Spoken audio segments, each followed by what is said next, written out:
Vamos falar agora sobre sequências. As sequências em Python são tipos de dados que armazenam uma coleção ordenada de itens. E esses itens eles podem ser qualquer coisa. No caso de string, como o próprio nome sugere, ela é como se fosse uma corda, ou seja, um texto é formado por um caractere seguido do outro. Pode ter espaço no meio, caracteres especiais, números, o que for, mas ele sempre obedece a uma sequência, caractere por caractere. Como é que a gente delimita, então, esses textos? Com a aspa simples ou a aspa dupla. Vamos fazer, então, um exercício definindo uma variável texto chamada nome.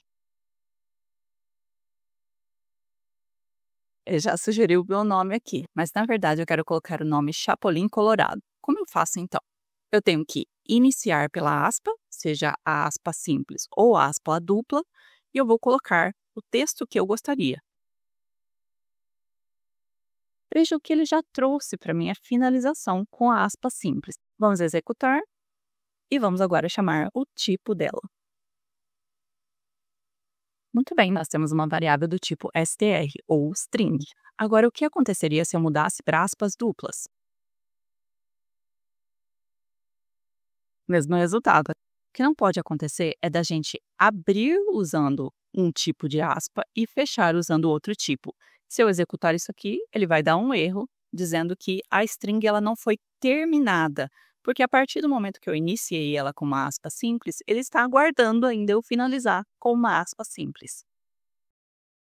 Isso significa que eu posso usar aspas dentro da minha string. Por exemplo, se eu colocar aspas duplas dentro da string, e vou chamar essa variável logo em seguida. Ele trouxe como se fosse parte dessa sequência de caracteres as aspas. Vamos voltar para a forma que estava antes. Vamos seguir então procurando saber o tamanho dessa string. Temos uma função chamada len, que significa o comprimento. Ele já sugeriu a variável nome, então eu vou só dar o tab. Ele trouxe que a minha variável tem 17 caracteres e conta inclusive o espaço dentro dessa string. Como se trata de uma cadeia de caracteres, a gente pode ir iterando e fatiando com comandos simples de posição, ou seja, a gente pode trazer da variável nome apenas o primeiro caractere. Mas vejam que no Python a gente nunca começa a contar pelo índice 1, a gente sempre começa a contar pelo índice 0. Se eu executar esse comando, vai trazer a segunda letra da minha string. Então, na verdade, eu tenho que chamar o índice 0.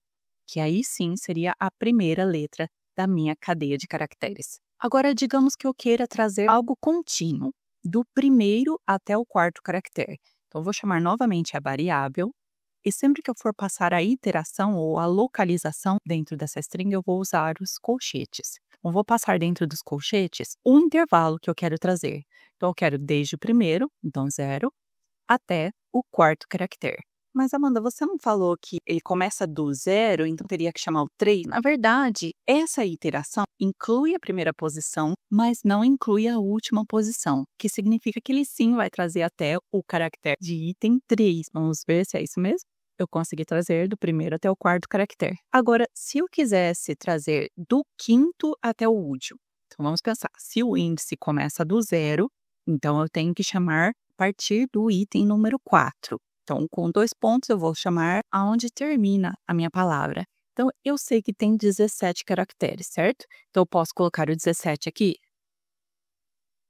Tudo bem, ele me trouxe. Mas e quando eu não sei qual é o tamanho dessa variável? Eu posso simplesmente deixar vazio. Então, vou deixar 2 pontos, mas o segundo argumento, que seria o final, vou deixar em branco. Então, ele vai assumir automaticamente o último caractere dessa sequência. Então, o resultado foi o mesmo. Se eu quiser trazer realmente o último, eu posso fazer assim? Deixar em branco? Na verdade, eu preciso sinalizar qual é o caractere que eu quero. Então, quando a gente quer trazer o último, a gente pode começar a contar do último para trás. Então, o último caractere, na verdade, passa a ser um -1. Eu posso fazer a contagem invertida, então, sem precisar saber a quantidade de caracteres dessa string. Então, se eu quiser os 2 últimos, partindo dessa mesma lógica, eu vou iniciar do -2 até o -1. Mas lembra que o último argumento ele não é incluso? Então, na verdade, eu preciso deixar em branco aqui. Agora sim, ele trouxe os 2 últimos caracteres. Mas digamos que eu esteja fazendo um programa e, na verdade, eu não sei qual o valor que vai vir. Nesse caso, eu sei porque eu coloquei o valor lá no próprio código que essa string nome se chama Chapolin Colorado. Mas e se a gente estivesse colocando uma opção para o próprio usuário incluir o seu nome? A gente pode simular isso usando a função input. Então, nós vamos definir uma variável chamada nome completo. Pelo meu comentário da célula, ele já inferiu o que eu quero fazer, então vou deixar ele complementar para mim. Mas eu preciso passar uma orientação para que o meu usuário saiba o que fazer e não saia digitando qualquer coisa. Digite seu nome completo. Vejam que apareceu uma caixa de diálogo e a célula está como se ela estivesse executando interminavelmente. Ela não vai concluir enquanto eu não colocar o meu nome completo. Digamos que eu coloque Pernalonga. E vou dar um Enter. Agora sim, ele terminou a execução da célula e o meu nome completo, o que será que tem? Vamos chamá-la para verificar. Veio com o valor que eu informei no input, é o Pernalonga. Agora, vamos fazer os exercícios. Digamos que eu queira retornar os 2 primeiros e 2 últimos caracteres, mas eu quero retornar na mesma linha. Então, lembra que a gente utilizou a função print antes? Vamos fazer dessa mesma forma. E o Google Colab espertinho já até sugeriu o que eu poderia fazer com essas células. Vamos manter a sugestão dele? Ok, ele adivinhou o que eu queria. Mas, na verdade, eu não quero que simplesmente traga esses caracteres. Vamos colocar um label para que a pessoa saiba o que significa esse P e esse H. Então, nós podemos utilizar dentro da função print vários argumentos. Um desses argumentos pode ser uma string explicativa. Então, digamos que eu queira colocar aqui uma string dizendo primeiros caracteres. Terminei a string, agora eu tenho que separar esses 2 argumentos. Então, ao final da string, eu deixo o complemento que já tinha na função print. Mesma coisa eu vou fazer com essa segunda print. Vou colocar últimos caracteres,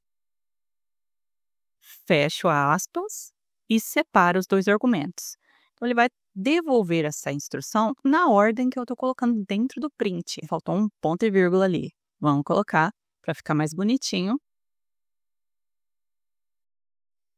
Agora sim, ficou muito mais claro, certo? Pode ser que nós precisemos tornar todos os caracteres minúsculos ou maiúsculos para alguma transformação. Como que a gente faria isso? Então, a gente pode utilizar um método já existente, que é o lower. Por que eu chamei de método?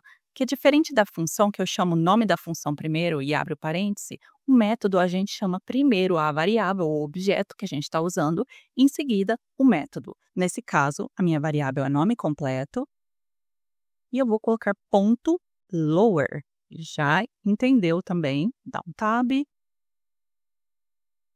executar. Então, ele trouxe o P e o L maiúsculo para a caixa baixa. Da mesma forma, a gente pode usar fazendo o inverso. Vou chamar a minha variável, nome completo, ponto upper. Este método, eu não preciso passar nada dentro dele, só chamá-lo que ele já entende que eu quero transformar essa variável para caracteres maiúsculos. Então, funcionou da forma que eu esperava.